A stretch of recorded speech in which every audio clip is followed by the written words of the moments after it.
আবারও ইরানের 1000 জনকে হত্যার লিস্ট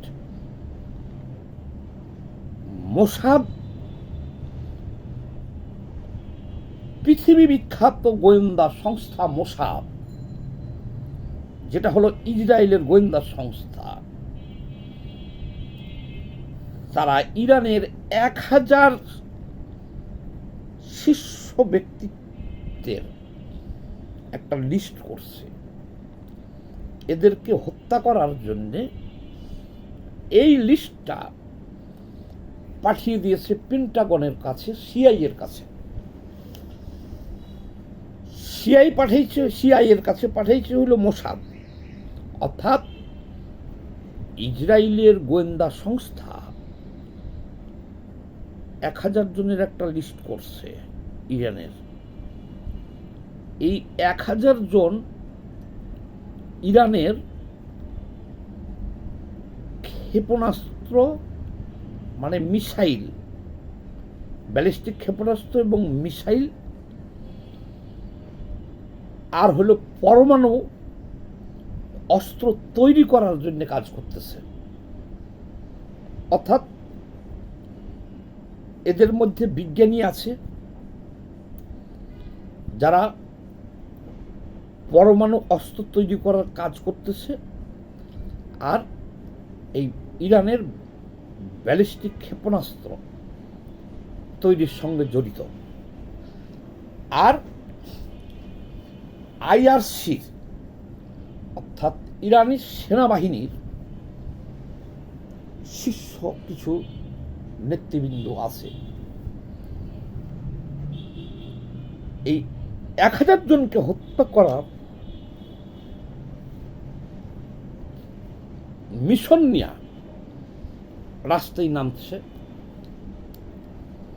যাদের একটু চোখ কান খোলা আছে, আপনারা গুগলে ঢুকেন, সার্চ দেন, বিভিন্ন সাইট থেকে এগুলো তথ্য আন্তর্জাতিক বিভিন্ন জার্নালে ভেসে বেড়াচ্ছে, নেটে পেয়ে যাবেন। আমরা তো এগুলো ঘাটাঘাটি করি, আমাদের কাছে আসে। বলবেন যে 1000 জনের লিস্ট করলো, তাহলে 1000 জনকে কি হত্যা করতে পারবে? পারবে না। কেন বলেন, কেন পারবে না?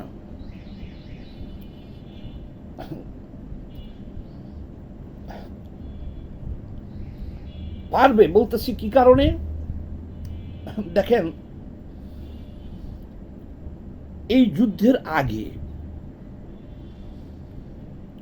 যুদ্ধের আগে একবারে বেশি না, 2-3 মাস আগে এই যুদ্ধের একটা লিস্ট অনুযায়ী কিছু বৈজ্ঞানিক কর্মকর্তাকে হত্যা করেছিল তারা, হামলা চালিয়ে। এটা আপনারা সবাই জানেন, বিশ্ববাসী। এই যুদ্ধের 2 মাস আগে যে লিস্ট তারা করছিল, যারা যাদের দরকার তারা হত্যা করছিল। এই যে তাদের কিলিং মিশনটা, এটা এত নিখুঁত হয় যে একজন বৈজ্ঞানিক কর্মকর্তা বা যাকে টার্গেট করে তারা করেছিল, যে ফ্ল্যাটে থাকে তাদের বোমাটা ঠিক সেই ফ্ল্যাটেই লাগে। আপনি আশ্চর্য হয়ে যাবেন যে পাশের ফ্ল্যাটের লোক মরে নাই, উনি মারা গেছে। নিখুঁতভাবে সেই অভিযানে ইরানের অনেক বৈজ্ঞানিক কর্মকর্তাদেরকে মেরে ফেলছিল। হ্যাঁ, নিখুঁতভাবে। তারপরে শুরু হলো যুদ্ধ। দেখেন, এই যুদ্ধে যে 40 দিনের যুদ্ধ বা 39 দিনের যে যুদ্ধ হলো, যুদ্ধটা বলতে পারেন না, এটা একটা আগ্রাসন।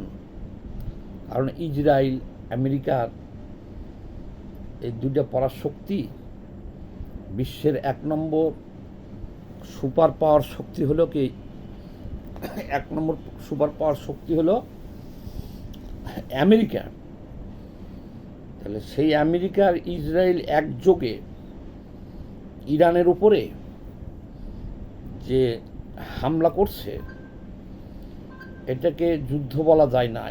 ইসরায়েল হয়তো আত্মরক্ষার্থে কিছু ক্ষেপণাস্ত্র ছুটছে, কিন্তু ইরানের উপরে যে হাজার হাজার টন বোমা পড়ছে, ৩৯ দিনে তো তামা হয়ে গেছে গা পুরা ইরান। তো যাক, সেগুলো আমি গতকালকের ভিডিওতে বলেছি। এই কারণে ইরানে তো এ পর্যন্ত লাখের উপরে বেসামরিক এবং সামরিক মিলেয়া হত্যাকাণ্ডের শিকার হয়েছে। মানে ইরানকে তো একটা ধ্বংস স্তূপে পরিণত করে দিয়েছে। কিন্তু ইরান আত্মসমর্পণ করবে না। আইআরজিসি একটা জঙ্গি বাহিনী, ইরানের সেনাবাহিনী। দেখেন, ইরাক ধ্বংস হয়ে গেছে,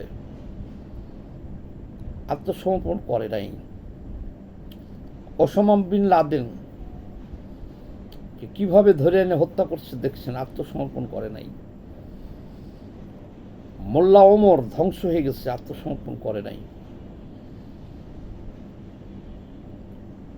আফগানিস্তান, ইরাক, সিরিয়া, লেবানন, ফিলিস্তিন, গাজা সবই ধ্বংস হয়ে গেছে, কিন্তু কেউ আত্মসমর্পণ করে নাই।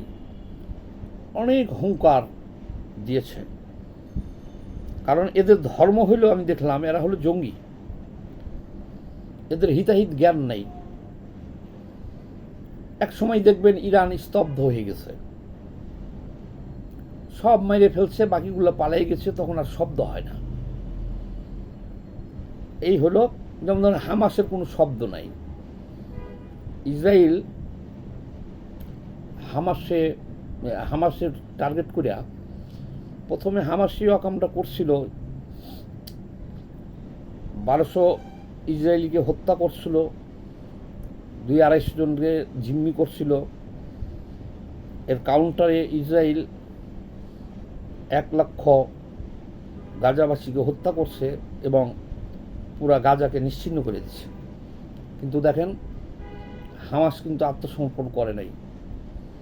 সেই হামাস কি করছে, কোথায় মরে গেছে, মাটির নিচে চাপা পড়ে, বাকিগুলো কোথায় পলাই গেছে, আর শব্দ করে নাই। একই অবস্থা হবে ইরানের। যখন দেখবেন আর কোনো শব্দ হইতেছে না, তখন বুঝবেন যে ওই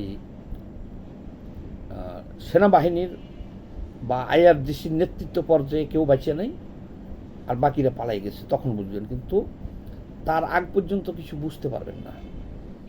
কেন বুঝতে পারবেন না? ইরাক হামলার আগের দিন পর্যন্ত বলেছিল, হামলার পূর্ব মুহূর্ত পর্যন্ত ইরাকের সাদ্দাম হোসেন বলেছিল তার কাছে যে অস্ত্র আছে সে সারা পৃথিবীকে উড়িয়ে দিতে পারবে। সে সারা পৃথিবীকে উড়িয়ে দিতে পারবে, সারা পৃথিবীকে সে ধ্বংস করে দিতে পারবে। তার কাছে যে অস্ত্র আছে। কিন্তু বাস্তবে আমরা কি পাইলাম? বাস্তবে আমরা পাইলাম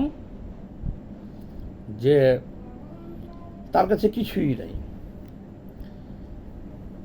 যখন যৌথ বাহিনী হামলা চালাইছিল, স্থল অভিযান চালাইল, তারা 3-4 ঘন্টার মধ্যেই রাজধানীতে পৌঁছে গেছে। ইরাকের লক্ষ লক্ষ সৈন্য মারা গেছে, মাটির নিচে চাপা পড়ে, যারা বাংকারে ছিল কেউ উঠতে পারে নাই, কিছুই নাই। তো তদ্রূপ ইরান দেখতেছি কালকে ঘোষণা দিছে যে তারা যে কোনো মুহূর্তে পারমাণবিক বোমা বানাতে সক্ষম 24 ঘন্টার মধ্যে। কিন্তু আসল ঘটনা এটা না, এটা সত্য ঘটনা না। সত্য ঘটনা কোনটা আমি বলি আপনাকে। মোসাদ, যে দেশ ইরান, তাদের দেশের কোথায় প্রেসিডেন্ট, কোথায় প্রধানমন্ত্রী, কোথায় আয়াতুল্লাহ খোমেনি, কোথায় সেনাবাহিনী প্রধান, নৌবাহিনী প্রধান, কোথায় মন্ত্রী পরিষদ, সব কিছু মেরে ফেলছে।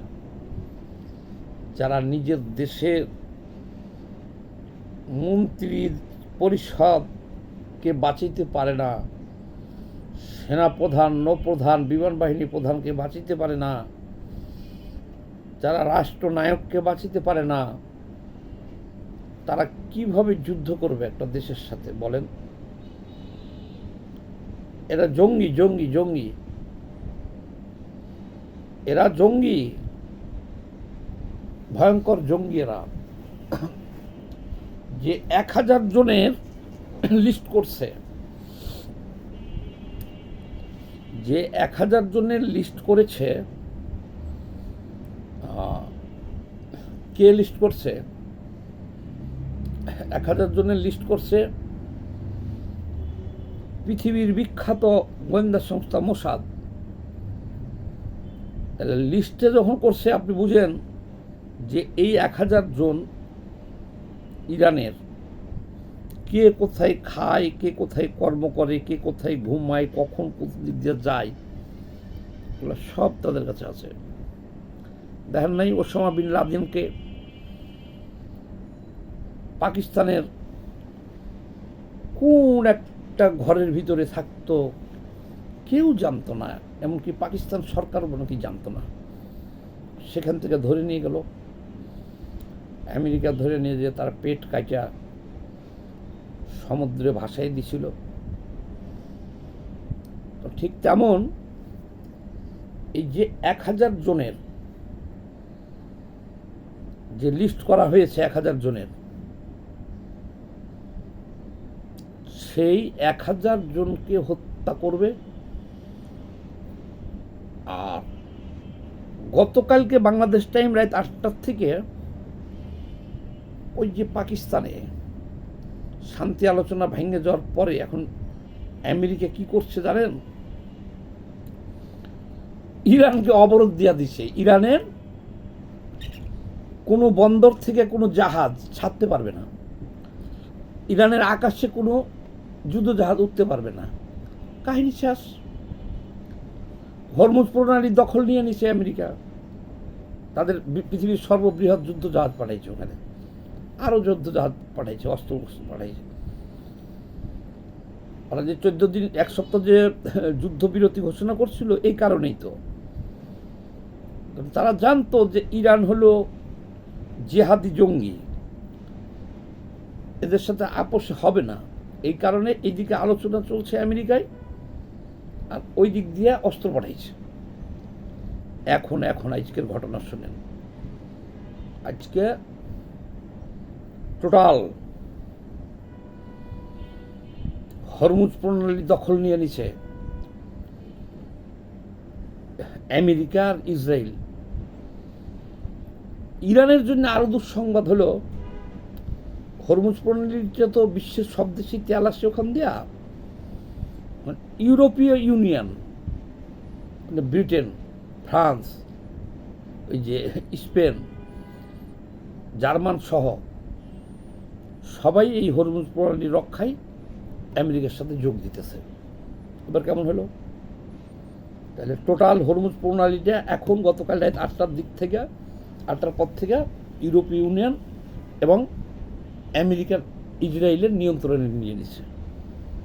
আর কাল রাত 8টা থেকে এ পর্যন্ত ইরান সাহস করে কোনো বন্দর থেকে কোনো জাহাজ ছাড়ে নাই। ঘোষণা দেওয়াই আছে যে ছাড়লেই সেটাকে ধ্বংস করে দেওয়া হবে। এখন লাস্ট দাবি যেটা করছে আমেরিকা, যে তোমাদের যে ইউরেনিয়াম আছে 4 কেজি 700 গ্রাম, দেখেন কতটুক ইউরেনিয়াম যেগুলো 60% রিফাইন করা হয়েছে, কতটুকু আছে এটাও বলে দিতেছে আমেরিকা, তাদের গোয়েন্দা সংস্থা। যে 1 নম্বরে ইরানকে তার পারমাণবিক কর্মসূচি থেকে সরে আসতে হবে এবং তাদের কাছে যে পারমাণবিক বোমা তৈরি করার জন্যে যে ইউরেনিয়াম আছে এই ইউরেনিয়াম আমেরিকাকে দিয়ে দিতে হবে। আর তাদের যে ক্ষেপণাস্ত্র তৈরি করার যে কারখানা, ইন্ডাস্ট্রি, সমরাস্ত্র কারখানা, এটা বন্ধ করতে হবে। এসব শর্ত তো আর ইরান মানবে না, তবে ইরানের রেজিম চেঞ্জ হবে এবং এগুলো মানতেই হবে। ভয়াবহ হামলা যে কোনো মুহূর্তে শুরু হইতে পারে। এই যে 1000 জনকে হত্যা করার যে, এটাকে আমি সমর্থন করি না, কিন্তু আমার দুঃখ হইল এটাই যে ইরান যেহেতু দেখতেছে যে ইরাক সহ মধ্যপ্রাচ্যের অনেক দেশই আমেরিকার সাথে লেগে ধ্বংস হয়ে গেছে, তার সাথে লাগার দরকারটা কি? 39 বছর ধরে এই খামেনি দেশটা শাসন করতেছে, নিজের দেশের লক্ষ লক্ষ মানুষকে হত্যা করেছে। এটা আপনারা বুঝেন? খালি মুসলমান মুসলমান বলে ফাল পারলে আমাদের চলবে? ইরানের রেজিম চেঞ্জের দরকার আছে। সবাই এই ভিডিওটা একটু বেশি বেশি করে শেয়ার দিয়ে দিন। ধন্যবাদ।